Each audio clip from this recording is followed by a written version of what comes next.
আপনাদের ভক্ত, আপনাদের মাঝে আমি একজন সাধারণ মানুষ, আমি জানার চেষ্টা করছি। আগামী দিনগুলোতে হয়তো বা আরও ভালো জেনে আমরা আরও ভালো বক্তব্য বলতে পারবো। তো আমি এটা বলবো যে আপনাদের ছোট্ট একটি লিফলেট যদি তৈরি করে দেন আমাকে, আমি জগন্নাথ হলের সমস্ত ছাত্রের মাঝে এইটা যাতে প্রচার হয়, তারা জানতে পারে, শুধু জগন্নাথ হলে নয় ঢাকা বিশ্ববিদ্যালয়ে সুন্দরভাবে প্রচারিত হয়, তার সুব্যবস্থা করব। আজকে এই আপনারা যে মানে সারাদিন ব্যাপী এবং মানে ব্যাপক মানে সাড়ম্বরভাবে আজকে সর্বধর্ম সম্মেলন করলেন, এর সাথে সংশ্লিষ্ট জগন্নাথলের ছাত্রবৃন্দ, এই সর্বধর্ম মিশনের আর সভাপতি, সাধারণ সম্পাদক সহ ভক্তবৃন্দ সবার প্রতি শ্রদ্ধা এবং কৃতজ্ঞতা জানিয়ে আগামী দিনগুলোতে আরও সুন্দরভাবে আপনারা এই আয়োজন করবেন সে প্রত্যাশা ব্যক্ত করে আমার বক্তব্য শেষ করছি। সবাইকে ধন্যবাদ। ধন্যবাদ জগন্নাথ হলের মাননীয় প্রাধ্যক্ষ ডক্টর অসীম কুমার সরকার স্যারকে এত সুন্দর এবং সুললিত একটি বক্তব্য প্রদান করার জন্য। স্যারের সাহায্য ছাড়া আসলে আমরা গত বছর প্রথম সর্বধর্ম সম্মেলন করেছিলাম। জগন্নাথ হল এবং জগন্নাথ হলের প্রাধ্যক্ষ ওনারা কিন্তু যে অসাম্প্রদায়িক চেতনা ওনারা বিশ্বাস করেন, সেটা আর সারা বিশ্বে কোথাও আছে কিনা বা সারা বাংলাদেশেও সেভাবে লালিত হয় কিনা সেটা আমার সন্দেহ আছে। আজকে আমি জগন্নাথ হলে অনেকগুলো বছর কাটিয়েছি, স্যারও আমাকে চেনেন, জানেন। আমরা দেখেছি যে জগন্নাথ হলে ইভেন ছাত্রলীগের যে প্রোগ্রামগুলো সেগুলো অনুষ্ঠিত হয়। জাতির জনক বঙ্গবন্ধু শেখ মুজিবুর রহমানের যে শোক দিবস সেগুলো স্যারের নেতৃত্বে পালিত হয়। এই জগন্নাথ হলটি একটি প্রতিষ্ঠান, জগন্নাথ হলটি একটি বিশ্ববিদ্যালয়ের চাইতে অনেক বড় কিছু। এমন অনেক বিশ্ববিদ্যালয় আছে যেখানে এভাবে সাড়ম্বরের সহিত প্রোগ্রাম হয় না। আমাদের এখানে প্রায় 20 থেকে 25টি সংগঠন আছে বিভিন্ন প্রকারে, সবাই সবার মতামত প্রকাশ করতে পারে। এটাই কিন্তু সৌন্দর্য, গণতন্ত্রের সৌন্দর্য কিন্তু এটাই। তেমনি আমরা যখন স্যারের কাছে গত বছর গিয়েছিলাম, স্যার কিন্তু কোনো দ্বিধা বিভক্তি করেননি। স্যার কিন্তু সংকীর্ণ দৃষ্টিকোণ থেকে কোনো ধরনের চেতনা আমাদের প্রতি দেখাননি। স্যার বলেছেন প্রোগ্রাম করবে, ঠিক আছে, বিষয়টা বুঝতে চেয়েছেন, যতটুকু বুঝতে পেরেছেন তার মধ্যে আমাদেরকে স্যার কিন্তু অনেক সহযোগিতা করেছিলেন। এবং ভিসি স্যারও গতবার প্রধান অতিথি ছিলেন, স্যার অক্লান্ত চেষ্টা করেছিলেন রাতের বেলা গিয়ে ভিসি স্যারকে আনার জন্য। তো পরবর্তীতে শান্তিপ্রদক অনুষ্ঠানে স্যার চলে গিয়েছিলেন, সেটা আমাদের দুর্ভাগ্য যে স্যারকে আমরা আনতে পারিনি। কিন্তু স্যার প্রাধ্যক্ষ মহোদয় অসীম স্যার কিন্তু বিশেষভাবে আমাদেরকে এ ব্যাপারে সহযোগিতা করেছিলেন। তাছাড়া এবার সম্মেলনের ব্যাপারেও স্যার বললেন যে অনেক ছাত্র সংগঠন আছে, যেমন সনাতন বিদ্যার্থী সংসদ বা অন্যান্য সংগঠন, তাদের কিছু প্রশ্ন ছিল, সেগুলো স্যারকে হয়তো করেছেন। কিন্তু তারপরেও কিন্তু স্যার এটার প্রতি পজিটিভ আছেন এবং সব ব্যাপারেই এ ব্যাপারে সম্পূর্ণভাবে আমাদেরকে সহযোগিতা করেছেন। আমরাও অন্যান্য যারা প্রশ্ন করেছে তাদেরকে বোঝানোর চেষ্টা করেছি, তাদের রুমে রুমে গিয়েছি, জানি না কতটুকু পেরেছি, তবে চেষ্টা করছি আসলে এই ভিন্নতা মতের যে ভুল, তারা যে ভুল বিভ্রান্তি তাদের মধ্যে আছে সেটা আমরা অবশ্যই দূর করার চেষ্টা করব। এবং স্যার যে একটা পুস্তিকা বা বিলি করার চেষ্টা বলেছেন, সেটা আমরা আমাদের যে সর্বধর্ম মিশনের মাননীয় প্রেসিডেন্ট মহোদয় আছেন ওনার নেতৃত্বে আমরা এটা করে স্যারকে দেব, যেন এটা জগন্নাথ হলের প্রত্যেকটা রুমে রুমে বিতরণ করা হয়। তাহলে আশা করি আমাদের সম্পর্কে আমাদের যে মতের চর্চা হয় সেটা আমরা গভীর মনোযোগ দিয়ে এবং গভীর হৃদয় থেকে আমরা কিন্তু সেটা চর্চা করি, সেই সম্পর্কিত ভুল বিভ্রান্তিগুলা দূর হয়ে যাবে। এবারে আমাদের সম্মেলনের সর্বশেষ বক্তা সর্বধর্ম মিশনের সম্মানিত মাননীয় প্রেসিডেন্ট বক্তব্য রাখবেন। ওনার বক্তব্যের পরে আমাদের আজকের এই অধিবেশনের সমাপ্তি হবে। তবে সমাপ্তি বলে সমাপ্তি নয়, তার সাথে সাথে আমাদের গানের প্রোগ্রাম শুরু হয়ে যাবে। আর স্যার থাকবেন, প্রেসিডেন্ট মহোদয় থাকবেন, গানের প্রোগ্রাম চলবে, স্যার গান শুনবেন। জয় দেব। ঢাকা বিশ্ববিদ্যালয় এই জগন্নাথ হল উপাসনালয়ে আজকে যে শ্রী আনন্দ প্রবর্তিত ধর্মমত সর্বধর্মের উপরে সম্মেলনের উপস্থিত আজকের প্রধান অতিথি জগন্নাথ হল প্রাধ্যক্ষ প্রফেসর ডক্টর অসীম কুমার সরকার এবং সর্বধর্ম মিশনের ভাইস প্রেসিডেন্ট তুষার রঞ্জন পাল ও উপস্থিত বিভিন্ন আশ্রম কেন্দ্র থেকে আগত সর্বধর্মার্থী ভ্রাতাভগ্নীগণ ও সুধীবৃন্দ, আপনারা আজকে সারাদিনই ধর্ম আলোচনা শুনেছেন, সঙ্গীত শুনেছেন। আজকে অধ্যক্ষ মহোদয় একটি কথা বলেছেন যে আসলে এটা কি, আমরা এই পৃথিবীতে অনেকগুলো ধর্মমত আছে, কতটি ধর্মমত আছে তার কিন্তু আসলে প্রকৃত হিসাব কেউ বলতে পারে না। এই ধর্মমতগুলো হলো বিভিন্ন মহাপুরুষগণ যারা সাধন ভজন করে ঈশ্বর দর্শন লাভ করেছেন, তারা ঈশ্বর দর্শন লাভের ভিতর দিয়ে যে পরমানন্দ লাভ করেন, সেই পরমানন্দের অংশী জগৎবাসীকে সেই পরমানন্দের অংশী করার জন্য তারা ব্যাকুল হয়ে যান। তাদের যে পরমানন্দ লাভ হয়েছে সেই পরমানন্দে অংশী জগতের সকলকেই তারা করার জন্য ব্যাকুল হন। এই ব্যাকুলতার থেকেই তিনি আবার জগৎবাসীদেরকে আহ্বান করেন যে পরমানন্দ আমাদের জীবনের লক্ষ্যই একটা, এই পরমানন্দ লাভ করা। সে পরমানন্দের অংশী করার জন্য এবং অংশী হওয়ার জন্য তার আহ্বানে এবং সে এক একজনকে যারা কেন্দ্র করে সেই পরমানন্দ লাভের জন্য প্রয়াসী হন, তারাই এক একটা সম্প্রদায় হয়েছেন। স্থান কাল পাত্রভেদে এই পৃথিবীর বিভিন্ন জায়গায় বিভিন্ন দেশে অনেক মহাপুরুষ আবির্ভূত হয়ে এই তাদের নিজেদের সাধনলব্ধ সেই পরমানন্দ জগৎবাসীকে অংশী করার জন্য করতে গিয়ে এক একজনকে অনুসরণ করে যে যে সম্প্রদায়গুলো সৃষ্টি হয়েছে, এই সম্প্রদায়গুলোর মধ্যেই পরবর্তীকালে সাম্প্রদায়িক চিন্তা ভাবনার কারণে অশান্তির সৃষ্টি হয়েছে। মূলত পরমানন্দের অংশী করার জন্য, জগৎবাসীকে অংশী করার জন্য যেই সংগঠন, এই একটি সংগঠন অন্য একটি সংগঠনের সাথে পরবর্তীকালে ঝগড়াঝাটিতে লিপ্ত হয়। এই জন্য আনন্দ মহারাজ তার দর্শনের একটি কথা বলেছেন, সাম্প্রদায়িকতা ধর্মজীবনের শৈশব অবস্থা। আসলে মহাপুরুষদের মধ্যে কোনো সম্প্রদায়গত ভাব নেই, তারা সকলেই জগতের সকলকেই আনন্দের অংশী করতে চেয়েছেন, কিন্তু একজনের পক্ষে জগতের সকলকে একটা মতে পথে আনা সম্ভব হয় নাই এই পর্যন্ত।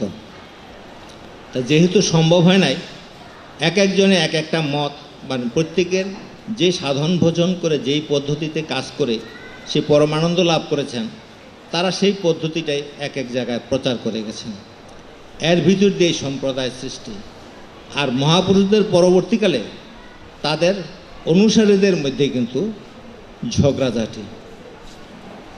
পরমহংসদেব বলছেন একটা কথা, রামের ভক্ত হইল হনুমান আর বানর, আর শিবের ভক্ত হইল ভূত। রাম আর কা শিব মিলে গেছে, কিন্তু ভূতে আর কা বানরে মিলে নাই।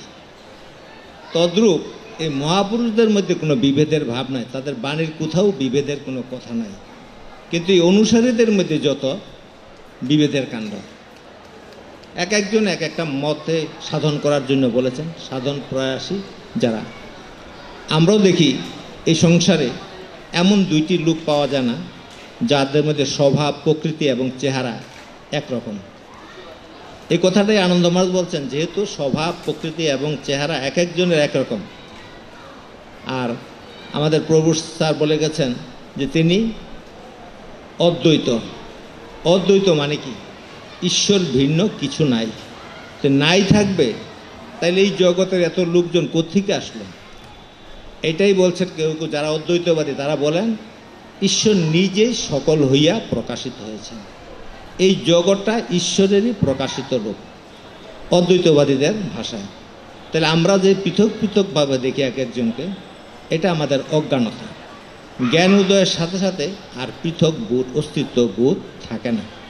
গীতাতে একটা কথা আছে, যখন যুক্ত যুগের অবস্থা লাভ হয় তখন আর ব্রহ্ম হইতে স্তম্ভ পর্যন্ত কারোর সঙ্গেই কোনো স্বার্থের সম্পর্ক থাকে না।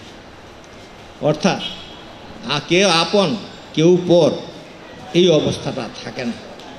আমাদের মধ্যে সেই সাধনার অবস্থা লাভ না হওয়ার কারণে আমরা পৃথক পৃথক মনে করতেছি। জ্ঞানী লোকের কাছে কেউ পৃথক নয়। এই সাধন, এই জ্ঞান লাভ করার জন্য বহু পথ আছে। রুচি ভেদে আমরা এক একজনে এক একটা পথ অনুসরণ করি। মূলত সাম্প্রদায়িক দাঙ্গা যেগুলোর কারণে হচ্ছে, সেখানে দেখলে আমরা দেখতে পাবো, স্যার নিজেই একটি কথা বলে গেছেন যে হিন্দু ধর্মের খাতা দেখতে গিয়া লজ্জা পেয়েছেন। কারণ আমরা যেই হিন্দু বলি, মুসলমান বলি, খ্রিস্টান বলি বা সর্বধর্মার্থী বলি, প্রকৃতপক্ষে কতজন ধর্মের অনুশীলন করি?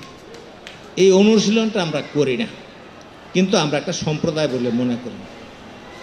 আনন্দ মহারাজ এই জন্য এই কথাটাকে বলছেন, সাম্প্রদায়িকতা ধর্মজীবনের শৈশব অবস্থা।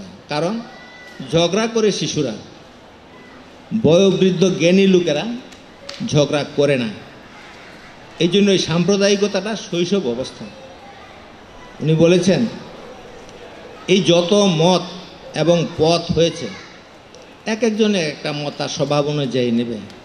আমরা গীতার যুগের কথা যদি পড়ি, সেখানে শ্রেণীভেদ করেছেন মানুষের। গুণ এবং কর্ম অনুযায়ী 4টা শ্রেণীতে ভাগ হয়েছে। তারা কি? ব্রাহ্মণ, ক্ষত্রিয়, বৈশ্য, শূদ্র। ব্রাহ্মণ হন কিনি? যিনি ব্রহ্মজ্ঞান লাভ করেছেন বা ব্রহ্মজ্ঞান লাভের জন্য যিনি প্রয়াসী, তাকে আমরা ব্রাহ্মণ শ্রেণীভুক্ত করি। ক্ষত্রিয় কি এখন? বলে যারা রাষ্ট্র শাসন করে, যোদ্ধা, যারা সমাজপতি, সমাজের নেতৃত্ব দেন, আমরা এখনকার সমাজে বলতে পারি এরা ক্ষত্রিয়, বা দেশের শান্তি শৃঙ্খলা রক্ষার জন্য যারা ব্যস্ত থাকেন। বৈশ্য মানে কি? ব্যবসার থেকে বৈশ্য, তিনি ব্যবসা কাজে ব্যস্ত। আমার এই অঞ্চলে ধান বেশি হয়, আরেক অঞ্চলে আলু বেশি হয়। ওখানে ধান হয় না, এখান থেকে ধান নিয়ে ওখানে বিক্রি করে, ওখান থেকে আলু হয় না, এখানে বিক্রি করে। এতে আমাদের যে চাহিদাটা গিয়ে আনতে হয় না, আমরা বাজারে বসে পাচ্ছি। এটাও কিন্তু সমাজ সেবা, মানুষের সেবার কার্য। এতে তার সামান্য লাভ হয়, এর দ্বারা সে সংসার চালায়। বৈশ্য। আরেকজন সূত্র, যিনি কৃষিকাজ করেন। কৃষিকাজ যিনি করেন, তার স্বভাব অনুযায়ী তার ক্ষেত কামার কাজ করতে ভালো লাগে, পুকুরে মাছের চাষ করতে ভালো লাগে। তাইলে এখন এক বাবার 4 ছেলে, একজনকে ব্রাহ্মণ, একজনকে ক্ষত্রিয়, একজনকে বৈশ্য, একজনকে শূদ্র বলা যায়, যদি তার কর্মটা সেরকমভাবে তিনি বাছা নেন। তার কর্মটাই তার শ্রেণীর নির্ধারণ করবে তিনি কোন শ্রেণীর লোক।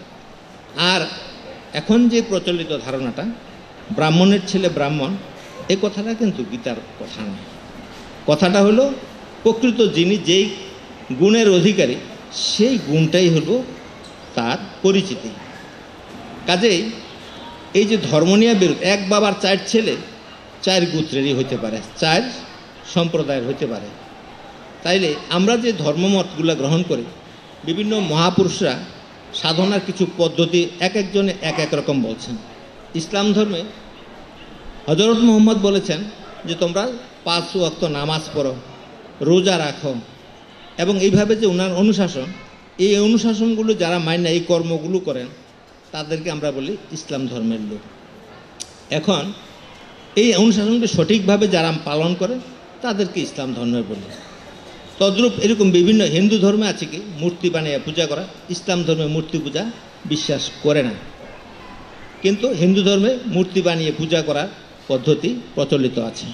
তাহলে পূজার পদ্ধতি ভিন্ন বলেই এক একটা ধর্মমত পৃথক পৃথক ধর্মমত বলে পরিচিত। কিন্তু এই পূজাটা করা কী জন্য? ঈশ্বরের দর্শন লাভ, শান্তি লাভ করা। এখানে শর্ত হল কর্ম করলে জ্ঞান হয়, কর্ম ছাড়া জ্ঞান হয় না। জ্ঞান হলেই প্রেম আসে, শুদ্ধ জ্ঞানেই শুদ্ধ প্রেম সম্ভব।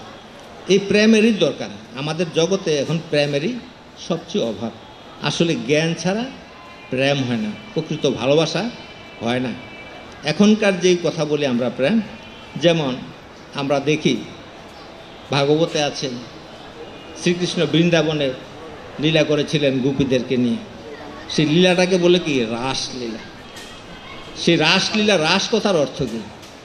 রাসের অর্থ একজন পুরুষ যখন একসঙ্গে অনেক মহিলার সঙ্গে লীলা করেন, এটাকে বলে রাস।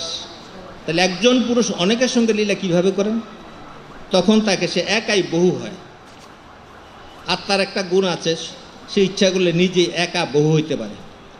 তাহলে ঈশ্বরীয় যুগ যাদের মধ্যে লাভ হয় তাদের মধ্যে এই শক্তিটা জাগে, এবং যারা ঈশ্বরীয় যুগ নিয়ে জন্মগ্রহণ করেন তাদের মধ্যে এই বিভূতিটা কাজ করতে পারে। তাহলে উনি একসঙ্গে যতজন গোপী ছিলেন ততজন কৃষ্ণ হয়েছেন, হইয়া তখন লীলাটা করেছেন। এই জন্য এটাকে বলা হয় রাসলীলা। এই যুগবল ছাড়া যেহেতু হয় না, কাজে যুগবল যেখানে আছে ঈশ্বরের সঙ্গে যুগের বল, সেখানে কাম থাকতে পারে না, সেখানে প্রেম। তাহলে আমাদের যে কাম ভাবটা জ্ঞান না হলে এই কাম ভাবও আমরা জয় করতে পারি না। কামেরও দরকার আছে সংসারে, এই কামের ভাবের দ্বারাই কিন্তু সংসারে সৃষ্টিকার্য চলতেছে। কাম না থাকলে সংসারের সৃষ্টিকার্য বন্ধ হয়ে যেত। এই জগতে যত সৃষ্টিকার্য চলতেছে এটার ভিতর দিয়েই চলতেছে। তাইলে এই যে মত পদগুলো, এক একজন ছেলে, এক বাবার 5 ছেলে যদি 5টা ধর্মমত নিয়ে থাকে 5 জনে,